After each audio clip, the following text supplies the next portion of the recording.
네, 오늘 본문 말씀을 가지고 구원받은 자의 확신이라는 제목으로 함께 은혜를 나누겠습니다. 함께 따라 하시겠습니다. 구원받은 자의 확신. 한 번 더 따라 하십니다. 구원받은 자의 확신. 네, 감사합니다. 사랑하는 여러분, 저는 얼마 전에 경기도 부천에서 상담센터를 운영하시는 어느 목사님의 글을 읽고 참으로 많은 생각을 해보았습니다. 내용인즉슨 언젠가 한 남성분이 늦은 밤에 이 목사님에게 전화를 걸어서 상담을 요청을 하셨다고 합니다. 하지만 내용을 조금 이 목사님이 들어보니까 신앙 상담인 것 같아서 이 남성분에게 출석하고 계시는 교회 담임 목사님에게 상담을 하시는 것이 좋겠습니다라고 권면을 드렸다고 합니다. 그랬더니 이 남성분이 말씀하시기를 바로 제가 그 담임 목사입니다 라고 말씀을 하시답니다. 그래서 깜짝 놀라서 자초지종을 물으니 다음과 같은 말씀을 하셨다고 합니다. 이 상담을 신청한 담임 목사님은 상가를 임대해서 목회를 하시는 작은 교회 목사님이십니다. 그런데 이 교회가 새들어 사고 있는 이 건물의 건물주가 악덕 건물주라서 너무 자신을 힘들게 해서 상담을 신청하셨다는 것입니다. 그런데 충격적인 사실은 그 악덕 건물주라시는 분이 우리 목사님이 목회하시는 데서 얼마 떨어지지 않는 큰 교회에 출석을 하고 계시는 권사님이라는 겁니다. 그리고 더 충격적인 사실은 친누나라는 것입니다. 그러니까 이 목사님은 아주 신실하다고 소문난 권사님이자 피를 나눈 형제인 친누나인 악덕 건물주 때문에 힘들어서 상담을 신청한 것이랍니다.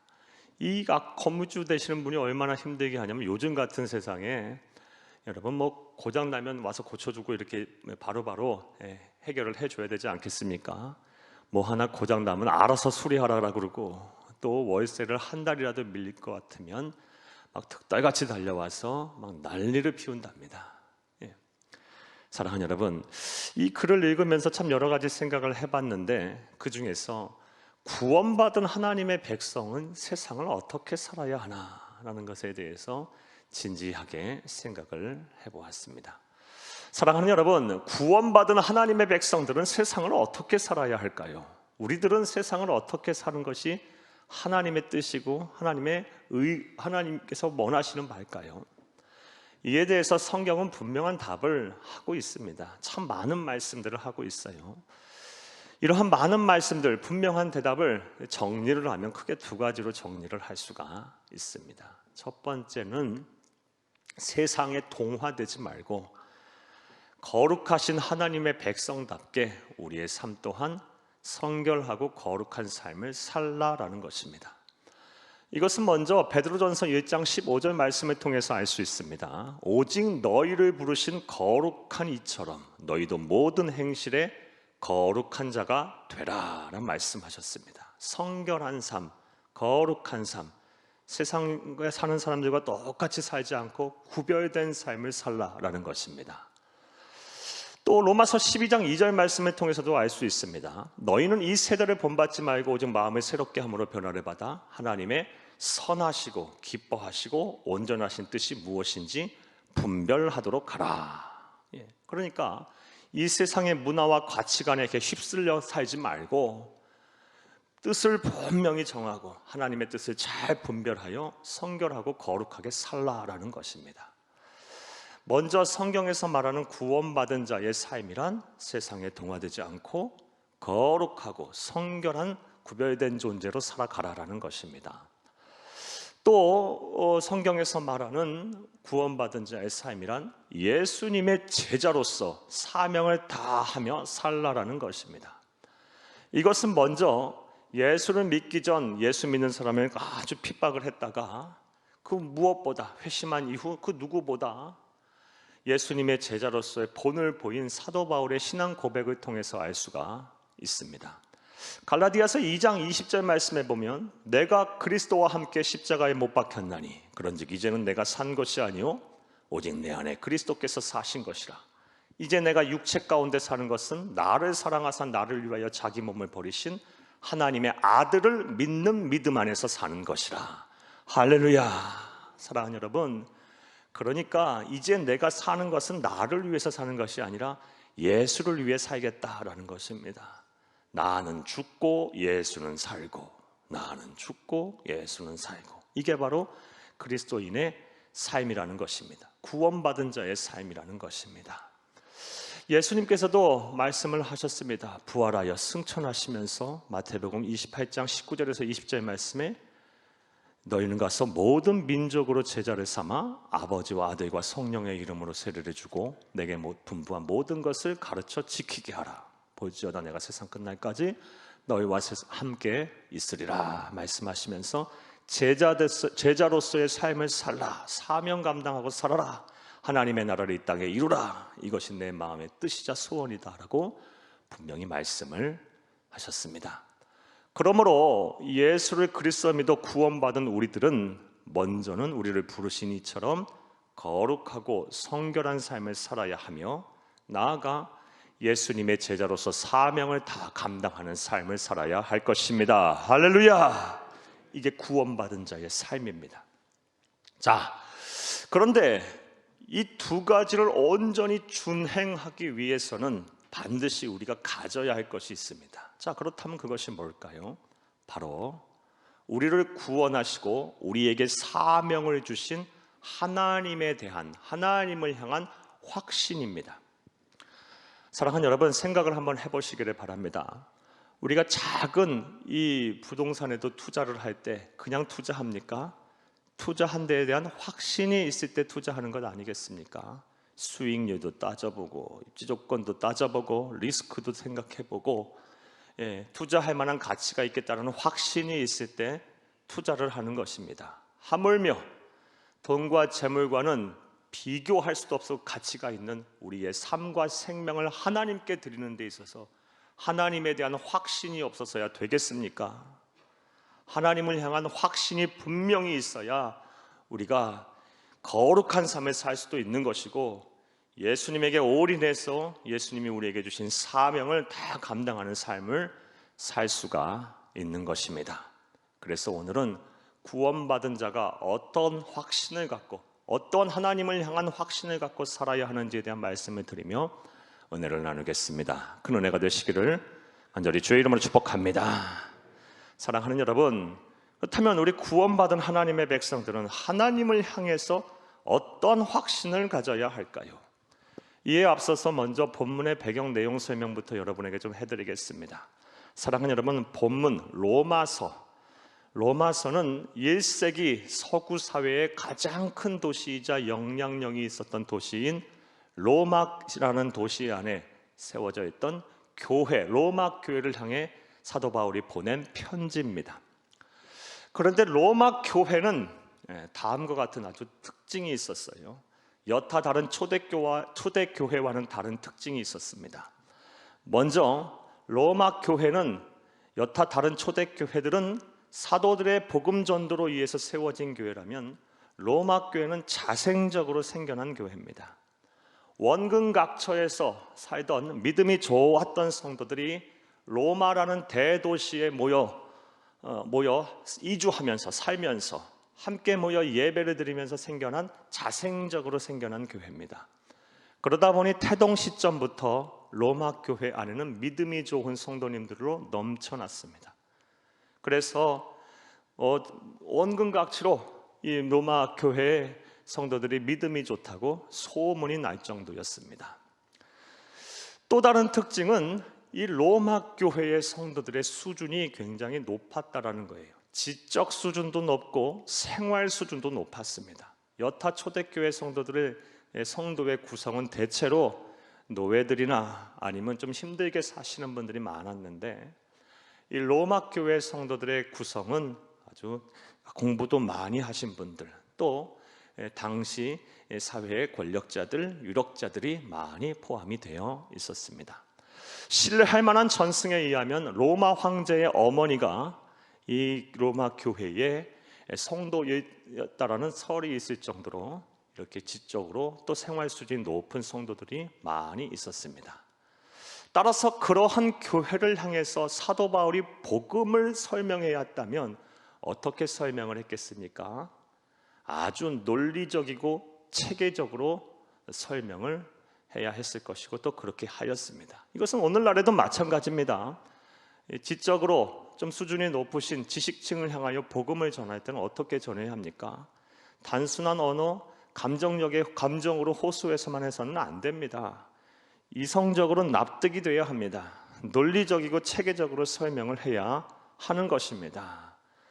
그러다 보니 사랑하는 여러분, 이 로마서는 신구약 66권을 통틀어서 가장 복음을 논리적이고 체계적으로 설명한 하나님의 말씀입니다. 실로 한 편의 작은 논문을 보는 것과 같습니다. 이것을 좀 더 구체적으로 여러분에게 말씀을 드리면 다음과 같아요. 로마서는 1장부터 16장으로 구성이 되어 있습니다. 그리고 내용적으로 이렇게 분류를 해보면 1장부터 11장까지는 복음이 무엇인가에 대한 복음의 이론에 대한 편이 얘기합니다. 그리고 12장부터 16장까지는 이렇게 복음을 받아들인 사람들이 세상을 어떻게 살아야 하는지에 대한 실천에 관한 부분입니다. 또 이 복음의 이론에 관한 1장부터 11장까지의 내용을 상세하게 여러분에게 조금 더 말씀드리면 로마서 1장에서 하나님께서 진노하시는데 하나님이 없다고 하는 불경건한 자들과 사람과 사람 사이에 불의를 행하는 사람들로 인해서, 죄를 짓는 사람들로 인해서 하나님이 진노하신다는 것으로 말씀을 시작합니다.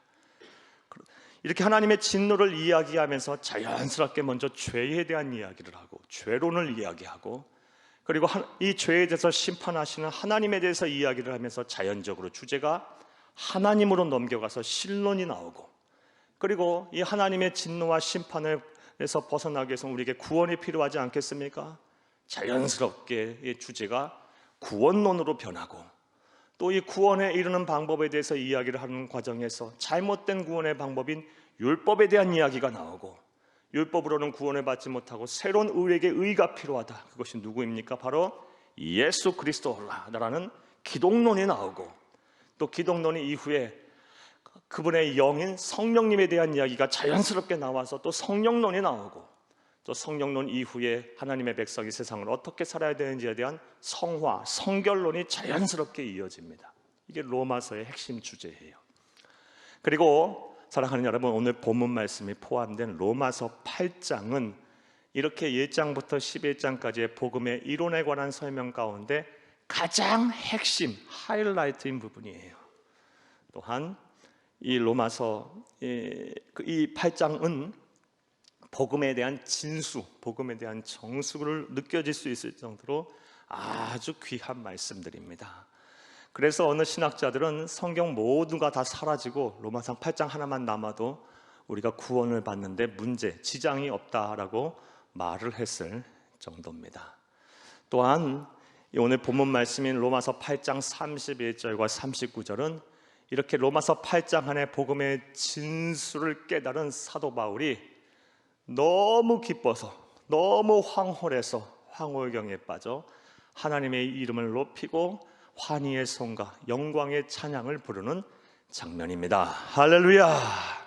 사랑하는 여러분, 로마서 배경과 그리고 로마서 8장, 그리고 로마서 8장 31절, 39절 본문에 대한 이해가 되셨습니까? 자, 이제 이런 내용 이해를 바탕으로 생각을 해보겠습니다. 구원받은 자가 세상을 어떻게 살아야 하냐? 먼저는 우리를 부르신 이처럼 거룩하고 성결한 백성이 되어야 하고, 또 예수님의 제자로서 사명을 다 감당하는 삶을 살아야 하는데, 그러기 위해서는 확신이 필요하다고 말씀을 드렸어요. 우리가 구원받은 자로서 하나님을 향해 어떠한 확신을 가져야 할까요? 자, 이제부터 따라하시겠습니다. 첫째로, 하나님이 나의 필요를 공급하신다는 확신을 가져야 합니다. 하나님이 나의 필요를 채우신다, 나의 필요를 반드시 공급하신다는 확신을 가질 때 비로소 우리가 성결한 백성으로 살 수 있는 것이고 우리의 삶을 온전히 들여서 예수님의 제자로서의 삶을 살 수가 있다라는 것입니다. 자, 오늘 본문 말씀 31절과 32절을 함께 읽겠습니다. 그런즉 이 일에 대하여 우리가 무슨 말하리요? 만일 하나님이 우리를 위하시면 누가 우리를 대적하리요? 자기 아들을 아끼지 아니하시고 우리 모든 사람을 위하여 내주시니가 어찌 그 아들과 함께 모든 것을 우리에게 주시지 아니하겠느냐. 아멘. 성령의 사람인 사도 바울은 우리에게 분명하게 권면을 하고 있어요. 자기 아들을 아끼지 아니하시고 내주신 하나님께서 아들과 더불어 우리에게 모든 것을 너희에게 주지 않겠느냐. 하나님의 채우심, 하나님의 공급하심에 대해서 의심하지 말라라고 분명하게 권면을 하고 있습니다. 사랑하는 여러분, 저와 여러분에게도 이런 확신이 있어야 할 줄로 믿습니다. 이것은 이 땅에 예수님께서 계시는 동안에도 우리에게 말씀하신 바입니다. 마태복음 6장 31절에서 32절 함께 읽겠습니다. 그러므로 염려하여 이르기를 무엇을 먹을까 무엇을 마실까 무엇을 입을까 하지 말라. 이는 다 이방인들이 구하는 것이라. 너희 하늘 아버지께서 이 모든 것이 너희에게 있어야 할 줄을 아시느니라. 아시고 필요를 채우시겠다는 거예요. 때마다 공급하시겠다는 거예요. 따라서 저와 여러분은 하나님을 향한 이 확신이 우리에게 분명히 있어야 할 것입니다. 하나님께서 나의 필요를 채우실 것이다. 나의 필요를 공급하시는 분이시다 라는 확신이 우리에게 있어야 할 줄로 믿습니다. 그런데 안타깝게도 솔직히 말씀드려 대부분의 성도님들은 이 확신이 있지 않거나 아니면 희미하게 있어요. 그러다 보니 삶의 현장에서 조금만 어려움이 생기고 또 필요가 채워지지 아니하고 또 그것으로 인하여서 막 삶이 궁핍해지고 어려워지면 믿음 자체가 막 이렇게 흔들립니다. 물론 이해도 됩니다. 오랫동안 하나님의 필요를 채우시기를 기도하며 하나님 앞에 바라고 원했지만 하나님께서 즉각적으로 응답을 해주지 아니하셔서 하나님의 공급이 원활하게 받지 못했을 경우 믿음이 왜 안 흔들리겠습니까? 예를 들어 오랫동안 질병에서 고침받기 위해서 기도하고 간구했는데 병이 낫지 않고 오히려 더 안 좋아지고 막 그랬다면 왜 믿음이 안 흔들리겠어요? 또 나아가서 대단한 욕심을 가지고 부를 원한 것도 아니고 그저 자식들과 함께 살며 자녀들을 향해 최소한의 그냥 교육을 하며 그냥 그렇게 대단한 욕심 없이 살 수 있는 부를 원했지만 그것조차도 주지 아니하셨을 때 왜 믿음이 안 흔들리겠습니까? 사랑하는 여러분, 하지만 그럼에도 불구하고 우리는 어떠한 상황 속에서도 우리의 믿음이 흔들려서는 안 됩니다. 왜냐하면 하나님은 말씀하신 바를 반드시 지키시는 분이시고 그러한 하나님께서 자기 아들과 더불어서 모든 것을 주시겠다고 말씀하셨다면 반드시 그렇게 하실 것이기 때문입니다. 할렐루야. 그러므로 지금 여러분의 필요가 채워지지 아니하고 지금 당장 만져진 것이 없고 보여지는 것 없고 내 손에 쥐어진 것 없다면 아직 하나님의 공급의 때가 이르지 아니하는 것임을 믿고 인내하시기를, 오래 참으시기를 간절히 주의 이름으로 축복합니다. 그리고 하나님의 때를 기다리며 하나님께서 채우실 그날을 생각하며 여러분 잠잠히 여러분의 하나님의 일하심을 바라보고 여러분 믿음을 굳건하게 지키시는 여러분 다 되시기를 간절히 주의 이름으로 축복합니다. 자, 우리가 가져야 할 첫 번째 확신, 하나님을 향한 첫 번째 확신, 하나님께서 나의 필요를 공급하신다 라는 확신입니다. 자, 또 우리가 반드시 가져야 될 두 번째 확신은 뭘까요? 하나님을 향한 우리는 어떠한 확신을 가져야 할까요? 따라 하시겠습니다. 둘째로 하나님이 나의 죄를 용서하셨다는 확신을 가져야 합니다. 구원받은 하나님의 백성이 하나님의 백성답게 살려면, 성결한 자, 부르신 이처럼 거룩한 삶을 살려면, 세상과 구별된 삶을 살려면, 예수님의 제자로서 사명을 온전히 감당하는 삶을 살려면 하나님이 나의 죄를 용서하셨다는 분명한 확신을 가지고 살아야 합니다. 사랑하는 여러분, 제가 목사로 살면서 목회를 하면서 종종 느끼는 바가 있습니다. 그건 무엇이냐? 의외로 의외로 성도님들 가운데 과거의 죄와 허물에 대한 죄책감에서 벗어나지 못하고 계시는 분들이 많다라는 것입니다. 이것은 믿음 생활을 잘 하시는 분에게서도 나타납니다. 이 죄책감에 사로잡혀서 늘 눌려 계세요. 늘 자유와 평안이 없어요. 늘 눈물로 그냥 그 지난날의 과거와 지난날의 죄와 허물에 사로잡혀서 앞으로 나아가지 못하고 어깨가 늘 축 처져 계신 분들이 의외로 많다라는 것입니다. 사랑하는 여러분, 여러분들은 어떠십니까? 여러분들은 마음의 평화와 자유가 있으십니까? 사랑하는 여러분, 그런데 이와 관련해서 성령의 사람인 사도 바울은 우리에게 분명하게 권면을 하고 있습니다. 오늘 본문 말씀 33절에서 34절을 함께 읽겠습니다. 누가 능히 하나님께서 택하신 자들을 고발하리요? 의롭다 하신 이는 하나님이시니 누가 정죄하리요? 죽으실 뿐 아니라 다시 살아나신 이는 그리스도 예수시니 그는 하나님 우편에 계신 자의 우리를 위하여 간구하시는 자신이라. 아멘. 누가 정죄하리요? 누가 우리를 고발하리요? 사랑하는 여러분, 천하 우주 만물을 창조하시고 다스리시고 주관하시는 주권자가 되시고 또 구원의 주권을 갖고 계신 심판장이신 하나님께서 우리를 향해서 의롭다고 여기시고 이제 죄 없다라고 얘기하셨다면 우리는 죄가 없는 것이고 의로운 사람인 것입니다. 이를 온전히 믿으시는 여러분 되시기를 간절히 주의 이름으로 축복합니다. 하나님이 의롭다고 하셨는데 누가 우리를 고발하고 누가 우리를 정죄하겠습니까? 물론 우리에게 찾아와서 날마다 참소하는 존재는 있습니다. 그것이 누굽니까? 바로 사탄마귀예요.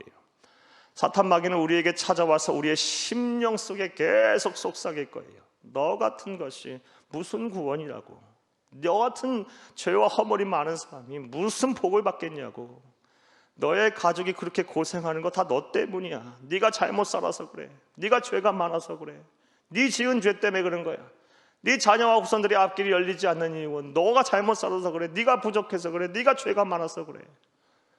계속 참소해요. 이런 참소를 당하게 되면 심령이 얼마나 상하겠어요. 사랑하는 여러분, 그런데 하나님께서 분명히 말씀하셨어요. 구원의 주권을 갖고 계신 하나님께서 말씀하셨어요. 네가 회개하고 십자가 앞에 나아가 너의 죄짐을 다 내려놓고 통회하고 자복하여 예수를 자복한 이후 예수를 그리스도로 믿었다면 네 죄가 진홍 같을지라도 추홍 같을지라도 눈과 같이 희게 할 것이고 양털같이 희게 될 거다, 하게 할 거다라고 분명히 약속을 하셨습니다. 할렐루야. 그러므로 구원받은 우리들은 하나님께서 이렇게 내 죄를 용서하셨다는 확신을 분명히 가져야 합니다. 그리고 더 이상 지난날 과거의 죄와 허물에 갇혀서 죄책감 속에 살지 말고 자유와 평안 속에 언을 얻으시기를 간절히 주의 이름으로 축복합니다. 자기 자신을 사랑하고 용서할 줄도 알아야 돼요.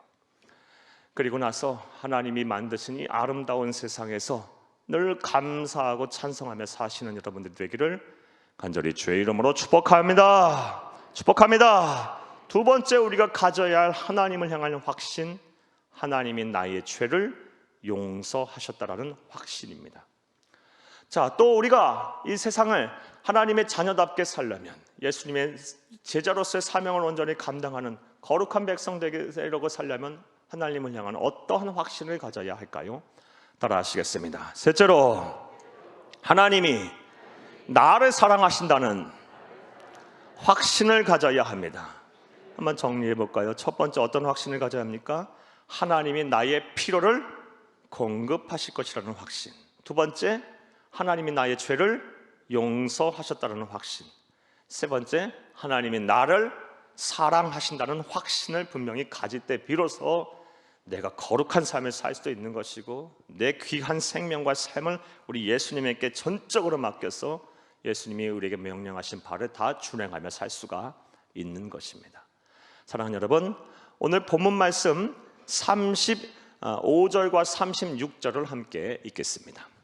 누가 우리를 그리스도의 사랑에서 끊으리요? 환난이나 곤고나 박해나 기근이나 적신이나 위험이나 칼이랴.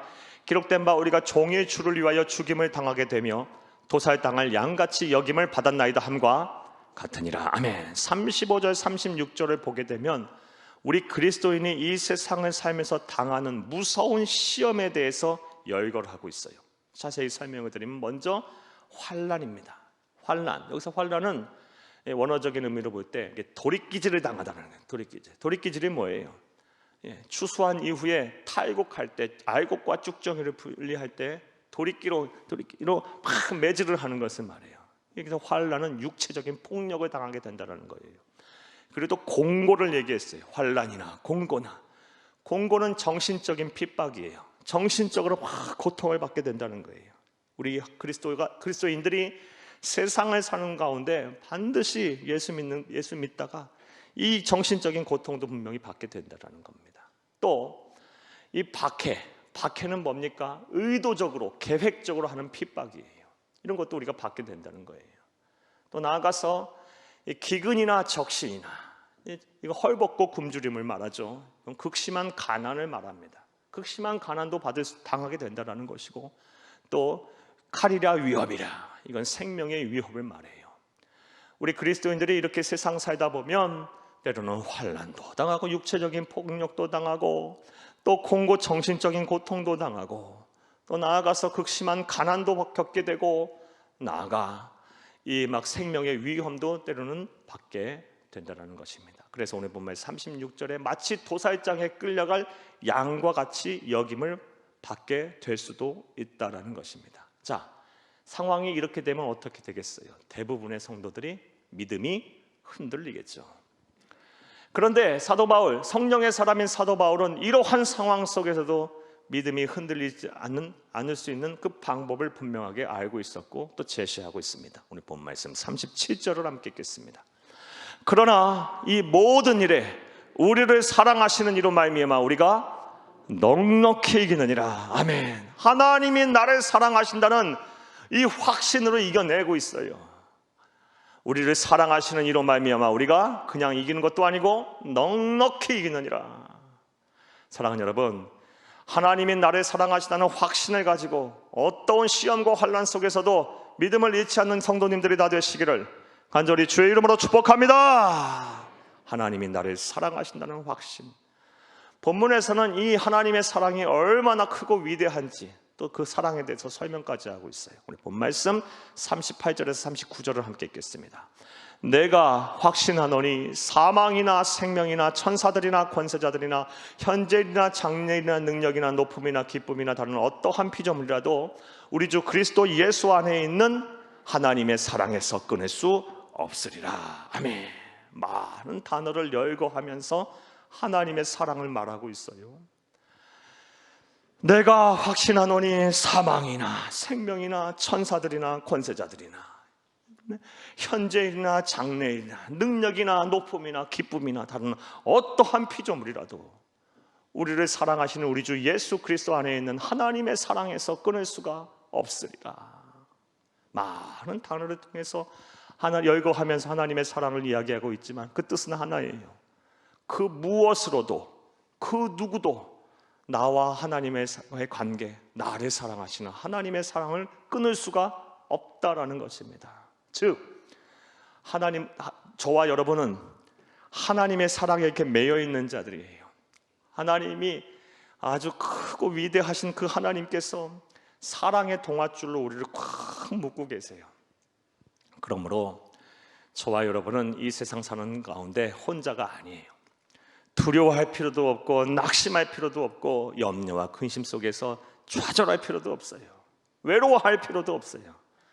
하나님이 우리의 사랑의 동아줄을 꼭 묶고 계시고 그리고 그것을 누구도 그 무엇으로도 끊을 수 없는 것임을 믿으시기를 간절히 주의 이름으로 축복합니다. 따라서 우리가 이 사랑의 동아줄에 매여 있는 한 사랑하는 여러분, 절대로 우리는 이 세상 사는 동안에 혼자가 아니에요. 반드시 하나님께서 우리를 책임지시고 지키시고 보호하실 것입니다. 그리고 우리가 이 사랑의 동아줄을 꼭 붙들고 있는 한 하나님의 능력이 아주 강력하게 나타나실 것입니다. 할렐루야! 자, 우리가 가져야 할 세 번째 확신, 하나님을 향한 세 번째 확신, 하나님이 나를 사랑하신다라는 확신입니다. 자, 이제 말씀을 맺겠습니다. 사랑하는 여러분, 저는 말씀을 시작하면서, 설교를 시작하면서 우리 구원받은 자가 세상을 어떻게 살아야 하는지에 대한 질문으로 말씀을 시작했습니다. 어떻게 살아야 합니까? 세상에 동화되지 말고 우리를 부르신 거룩한 하나님처럼 우리 또한 성결하고 거룩한, 죄짓지 말고 세상 사람들과 다른 구별된 삶을 살아야 합니다. 나아가서 예수님의 제자로서 사명을 다 감당하는 삶을 살아야 합니다. 그런데 이 모든 것을 준행하려면 반드시 우리를 부르시고 우리를 구원하시고 우리에게 사명을 주신 하나님을 향한 확신이 있어야 한다는 말씀을 드렸어요. 그 확신이 무엇입니까? 먼저는 하나님이 나의 필요를 공급하신다. 하나님이 나의 필요를 공급하신다. 그 다음에 하나님이 나의 죄를 용서하셨다라는 확신. 마지막으로 하나님이 나를 사랑하신다라는 확신을 가지시기 바랍니다. 이 확신들이 단단해지면 단단해질수록 우리의 구원이 분명해질 거예요. 더 분명해질 거예요. 나아가 하나님의 능력이 아주 강력하게 나타날 것입니다. 그래서 많은 사람들이 사랑하고 존경하고 또 부러워하고 때로는 두려워하는 세상에 감당하지 못할 믿음의 사람들이 다 될 것입니다. 이런 은혜와 복이 저와 여러분의 복이 되기를 간절히 주의 이름으로 축복합니다. 축복합니다.